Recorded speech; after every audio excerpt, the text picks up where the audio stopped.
Welcome to EPG Pathshala. I am Dr. Khusro Moin from Kirodimal College, University of Delhi. Today I am going to discuss the module Models of Slope Development, Davis, Peng, King, Wood and Strahler, which comes under the paper Geomorphology. First of all, let's discuss what could be your learning outcomes of this module. While going through this module, you will be able to comprehend the different models of slope development given by different geomorphologists and understand different processes that operate on the surface of the earth and give rise to various slope forms. So, we begin here. Now the chapter is Models of Slope Development and views given by Davis, Peng, King, Wood and Strahler. Now evolution of slope is concerned with the change of slope forms with the passage of time. Models of slope evolution investigate the processes and mechanisms that operate to produce a particular slope form. The second half of the 19th century saw some noteworthy work in this direction.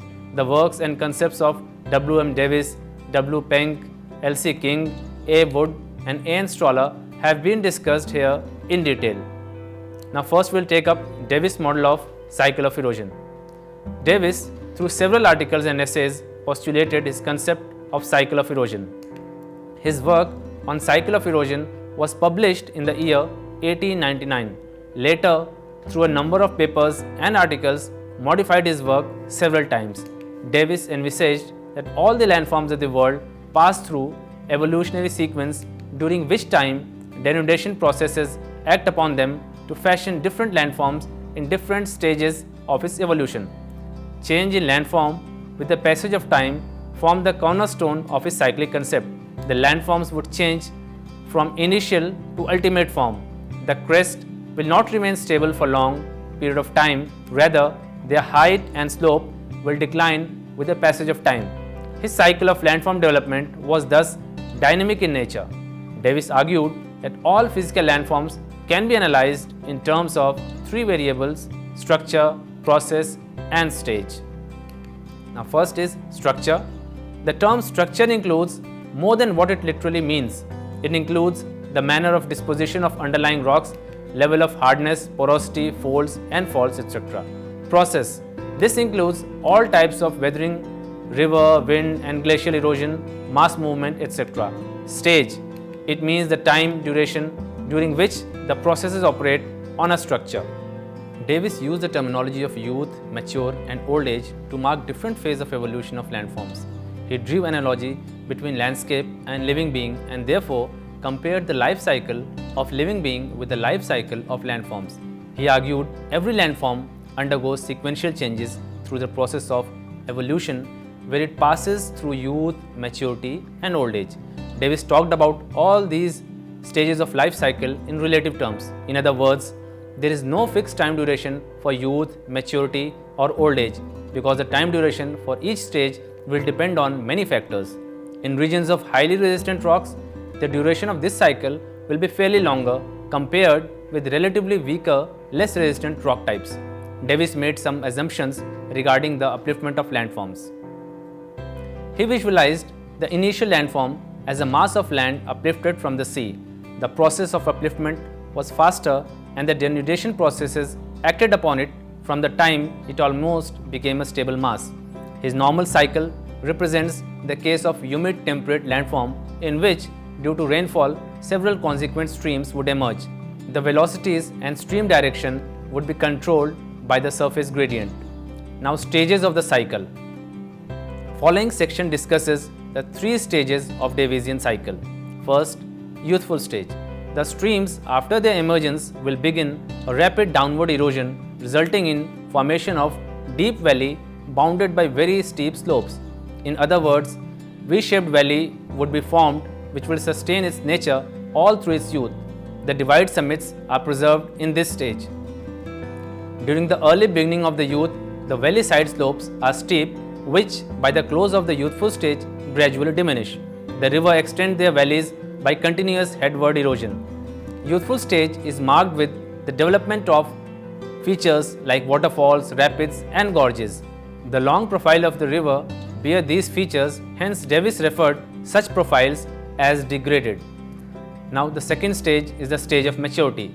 Here the rate of valley deepening declines and the lateral erosion predominates. In this phase begins the lowering of interflues summits, thereby reducing the relief of the landform. The vertical height between the valley floor and the summit declines faster. The end of mature stage sees decline in slope angles because of wasting divides. The landscape will have relatively smooth slopes. According to Davis, there is a stage where slopes reach the condition of grade, a state where there exists a balance between the rate of production of weathered material and the rate of its removal. While vertical erosion was dominant in the youthful stage, lateral erosion that slowly erodes the interflue dominates in maturity. Now the third stage is the stage of old age. In this stage, the process of landform evolution goes at a very slow pace.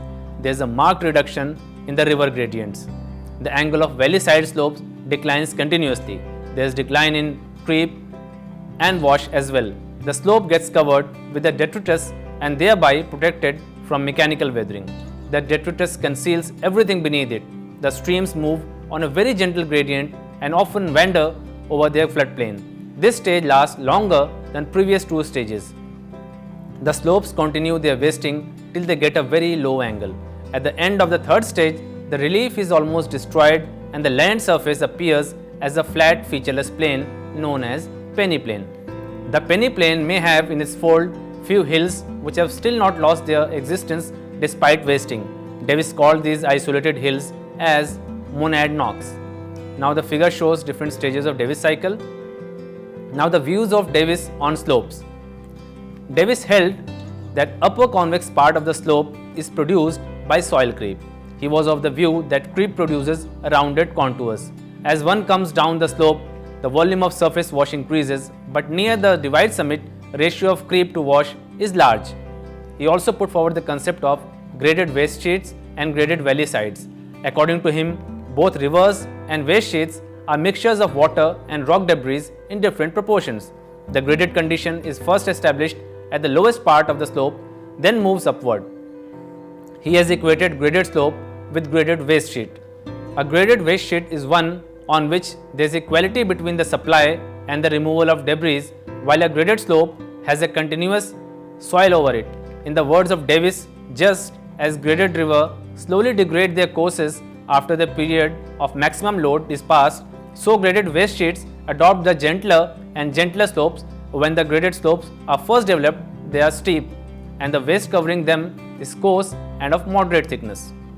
In a more advanced stage of the cycle, the graded slopes are moderate and waste that covers them is of finer texture and greater depth than before. Davis further added in his work in 1932 that the retreat of the valley side slope is accompanied by a decline in steepness of the slope and development of a convex and concave profile at the top and at the base respectively. With the advance of the cycle, both the convexity and concavity extend and assume a larger radius of curvature.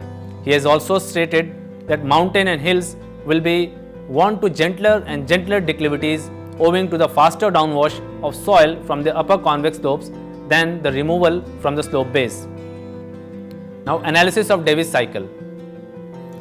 There have been diverse views expressed by different geomorphologists on the concept of peneplain put forward by Davis. Some regarded peneplain as theoretical landform because they considered that for Davis cycle to run its full course, it requires the landforms should remain stable for a long period of time. This possibility was very rare in reality, where both endogenetic and exogenetic forces operate continuously, and this may obstruct the smooth course of the cycle.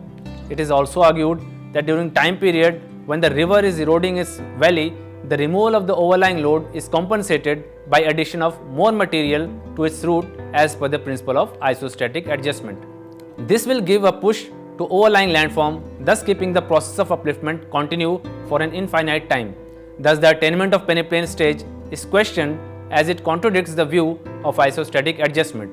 Most geomorphologists also believe that Davis' ideas of sequential change of landform is too simplistic presentation of landform evolution.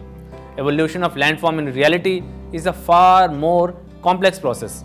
Although Davis has faced a lot of criticism, it still holds its place in the work pertaining to slope evolution owing to its wide appeal and manner of presentation. Now, second is Penk's model of landform development. Walter Penck was a German. his work appeared a little obscure. Nevertheless, the argument which he put forward was based on logic. His work was neglected for long. He was dissatisfied with some of the assumptions of Davis, like the process of upliftment of landform, which was too short, and a prolonged period of stability where the cycle would run its full course. He offered alternative models where landscape would simultaneously be eroded with the process of its upliftment. The rates of denudation would vary, and ultimately it would result in a low featureless plain called Endrumpf. He attempted to establish a relationship between tectonic history of the region and the nature of slope. Penck in his model took a straight, steep slope unit bordering a river valley. He assumed equal weathering over the entire slope. The weathered material would fall under the force of gravity and reach the lowest part of the slope. The material lying at the lowest level would not be removed further owing to the fact that there is no gradient below it. In such a situation, there would be a parallel retreat of the slope. The unit AB, due to weathering and its removal, would retreat to a position CD. In the next stage, the profile would shift further from CD to EF. All the weathered material will not be removed, for some must remain at the foot of the unit to provide slope of transport down to the non-eroding river. The subsequent stages would see the retreat of the main slope unit to the position XY. There is marked reduction in the length of the slope unit as it retreats from the position AB to XY. At each successive stage, it leaves behind basal fragments which combine to give a uniform slope covered with uniform thick layer of detritus extending from original slope unit down to the river. It is observed that a steep slope retreats upslope, maintains its gradient and gives rise to basal slope of lesser gradient. Now two slopes have emerged, the upper slope and the lower basal slope. Now the basal slope undergoes weathering and its material is reduced to finer particles. The weathered material is removed from basal slope, but again the lowest particle is not removed as there is no gradient below it. Therefore, a new slope unit of gentler angle is added below the basal slope. Over a period of time, a lot of new slope units of gentler gradient than the next unit above will be formed at the foot of the slope and undergo migration upslope. The overall result will be the development of basal concavity. The original slope will eventually be destroyed, the relief will be lowered, slope angle will decline. Thus, it is observed in his model that flattening of slope takes place from below upwards. Penck's model of the slope evolution is essentially deductive. He has elaborated upon the development of slopes under conditions of accelerated and decelerated rate of erosion. According to Penck, slope forms and the way they are altered are determined by the rate of river flowing at the base of the slope. According to him, convex slope develops where the rivers are having an accelerated rate of downward erosion. Rectilinear slopes are formed where rivers are eroding at a constant rate, and concave slopes occur above the rivers which erode at a decelerating rate. Thus, the rate of river erosion forms the overriding factor determining form of slope. Now, analysis of Penck's model. The essence of Penck's theory remains, however, that slope form and angle are primarily determined by the rate of erosion by rivers. No doubt, slopes may evolve in response to the river incision in the manner discussed by Penck. Other factors like structure, climate and rock type also play an important role in it. Now, let's see the King's model of slope development. L.C. King proposed several theories on slopes as a part of broad scheme of landscape evolution.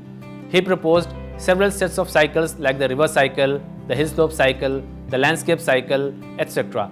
King's work on cycle of erosion is based on his observation of African landscape. He held that subtropical and semi-humid climates should be regarded as normal instead of humid temperate, on which much of the discussion of slope evolution is based. His river cycle bears close similarity with the Davis cycle of slope evolution. King made closer examination of African landscape and stated that it is made up of two important elements. One is the gentle concave slope that is found in the valley bottoms and border the streams or old water courses.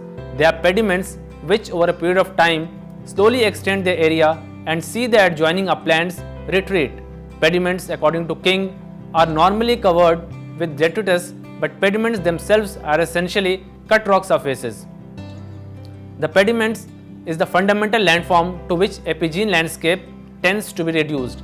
He termed the entire process of pediment formation as pedimentation. The second element is the steep slopes that bound upland blocks. He called it scarps. The scarps have originated by the process of erosion only and maintain steep slopes of 15 to 30 degrees. There is no reduction in their steepness when they are wasted back by weathering or rainwash. There is the process of parallel retreat, which King called scarp retreat. Now, King's cycle of pediplenation. King's landscape cycle discussed the process of pediplenation, which shapes the erosion surface. Now, there are different stages of his cycle which are discussed below. The youth. The cycle of pediplenation begins with the upliftment of an earlier formed pediplane. The streams carry out a rapid downward erosion. As the cycle draws near the end of the youth, the earlier fast down cutting slows down and witnesses the emergence of pediments in the valley bottoms. These pediments become wider because of the reduction of upland areas by scarp retreat. In the late youthful stage, most interflues will be converted into inselbergs. Many will be rounded off like domes. The stage of maturity. In the mature stage, the process of weathering causes reduction in the number of inselbergs. There will be widening of pediments of adjoining valleys, which would eventually coalesce. The few remaining inselbergs preserve the vestiges of the former pediplane. The relief, which during the youth saw an increase, will now show a decline or may remain constant in maturity. The old age will see very few residual hills as relief has mostly been destroyed. The whole landscape will now be dominated by gently sloping pediments. The multi-concave surface is the ultimate form of the cycle. King did not restrict the application of his concept to African landscape only, but he extended this to other non-arid climates of the world to explain the process of landform evolution operating under most of the climatic conditions. Thus, King's landscape cycle involves two processes of pedimentation and scarp retreat. It is the operation of these two processes which lead to the formation of erosion surface. Now, King's view on slope elements. Hill slope evolution is a function of denudation that involves two phases: production of land waste and removal of land waste. He underlined two principal agents responsible for denudation: A. flowing water, and B. mass movement. King accepted the hill slope elements suggested by Wood in 1942. He further stated that these elements are product of hill slope evolution. The elements are four in number: the waxing slope, the free face, the debris or talus slope, and the pediment. King was of the view that each element has a semi-independent evolution. They also react upon each other in varying degrees. His definition of the elements are given below. The waxing slope. The waxing slope is the convex crest of a hill or scarp. The free face is the outcrop of bare bedrock exposed on the upper part of the hillside. It is the most active element in back wearing of the slopes as a whole. The debris slope. The debris slope consists of detritus slipped or fallen from the face and resting at its angle of repose against the lower part of the free scarp face. Pediment. Pediment is a broad concave ramp extending from the base of other slope elements down to the bank or alluvial plain of the adjacent stream. King argued these four slope elements are to be found in hill slopes all over the world in all climatic environments, though locally one or more of the elements may be suppressed. Such departures afford no contradiction of normality of full development. The following figure illustrates clearly different elements of the slope and their relative positions. As stated earlier, he accepted all the four elements of Wood that appears in fully developed slope, but full development of slopes with all the four elements depends on other factors as well, like strong bedrock and adequate relief. Failing these, the free face tends first to disappear, followed of necessity by the debris slope. A decadent convexo-concave hill slope results. Disagreeing with Davis regarding the normal type of landscape, he holds semi-arid type as normal landscape, and pediplane is the ultimate cyclic landform formed by coalescing pediments. A pediplane is a multi-concave upward. Now we have Alan Wood's view on slope evolution. Wood began his evolution of slopes taking cliff as the initial form which emerged either due to erosion or earth movement. The process of weathering would push back the cliff. In other words, weathering causes the free face to retreat parallel to itself. Weathered material would collect at the foot of the face. The scree accumulates and slowly buries the lower parts of the free face, thus reducing its height. Wood regarded the foot of the scarp as the local base level for weathering process. He assumed an ideal case of accumulated talus which is not subjected to weathering and has the same volume as parent rock. The scree provides protection to the base of the rock face from weathering. The talus continues to grow and finally it completely buries the free face. The retreating face above leaves behind protrusion under the scree. The surface of the scree which accumulates at a constant angle is termed as the constant slope. Beneath the scree will lie buried the convex slope. While this is an ideal case, but in nature such process would be highly complex as there are various factors that affect the evolution of slopes. In nature, the volume of the scree will never be the same as the parent rock. Rather, the volume would be more than parent rock because of presence of interstitial space.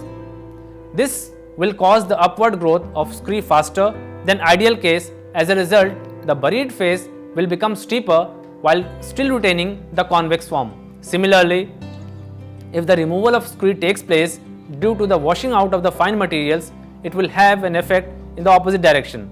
The rate of growth of scree will be slowed down and the slope of buried face will become gentler. It can also be added that production of more coarse debris will lead to rapid growth of scree as compared to the rock producing finer debris. As stated earlier, the lower part of the constant slope, which is formed by accumulated scree in nature, will be weathered and carried by rainwash away from the foot of the hill slope, resulting in the gradual reduction of the slope and assuming a concave upward form known as waning slope. The recession of the hill continues till the free face disappears and the constant slope keeps extending upwards. The upper part will then result in waxing slope. The upper convex, lower concave and middle rectilinear slope form will develop. Gradually, the rectilinear slope owing to the extension of waxing slope form above and waning slope form below will disappear. Finally, the relief gradually declines due to wasting. Wood was of the opinion that the manner in which the slopes evolve is not same for all, as it depends on climate, structure and conditions observed at the slope base. Now, Strahler's view on slope development. The work of Strahler is statistical in nature. His work is based on the data collected from field work in parts of California. Strahler collected data with a view to determining if differences in underlying rock types are associated with differences in slope angle, if differences in directional exposure to sunlight and other meteorological factors produce differences in slope angles, and if slope declines in angle when left to weathering and erosion processes and not accompanied by basal erosion and removal. He conducted measurements of maximum angle attained by slope and carefully identified the area and ensured it should have uniformity in terms of climate, vegetation, relief and tectonic history. Lithological factors, however, were not the same. He calculated mean maximum slope angles for the study area, then assessed the deviation of slope from the mean slope by comparing the data of slope collected at different points in the study area. Strahler argued that if a large number of slope show a very little variation from the mean slope, it means that the slopes have developed at approximately the same angle, for the reason that this is the angle allowing the steady and efficient removal of the slope debris by slumping, creep and wash. Such slopes are in a delicate state of equilibrium. According to Strahler, under the equilibrium, slopes maintain an equilibrium angle proportional to the channel gradient of the drainage system and are so adjusted as to permit a steady state to be maintained by the process of erosion and transportation under prevailing conditions of climate, vegetation, soil, bedrock and initial relief. Thus, one can infer that the equilibrium slopes are governed by different slope controlling factors, and change in any of the factors can cause readjustment of the equilibrium angle. Strahler, during the course of his field observation, also studied the relationship between the valley side slopes and stream gradient and noted that with the reduction of land mass, there is reduction in stream gradient and slopes. They gradually regrade towards the maintenance of equilibrium. He confirmed the correlation between slope angle and channel gradient. Slope adjusts proportion to the debris obtained from the valley side slopes. Where the valley side slopes is steep, it will have a steep channel slope, and where it is gentle, it will have a gentle channel slope. However, there are exceptions to this rule in that the side slopes do not steepen with increase of channel gradient very near the head of the streams. Strala also noted that a bare slope would contribute greater amount of load than a vegetated slope at a given angle. This will result in steeper channel gradient beneath the bare slope than that below vegetated. This example displays how both the angle of the stream channel and valley side slope modify with a change in controlling factors. Through careful measurement of slopes, Strahler discovered that where the river was closer to the foot of the slope, it formed a steeper slope because of removal of debris.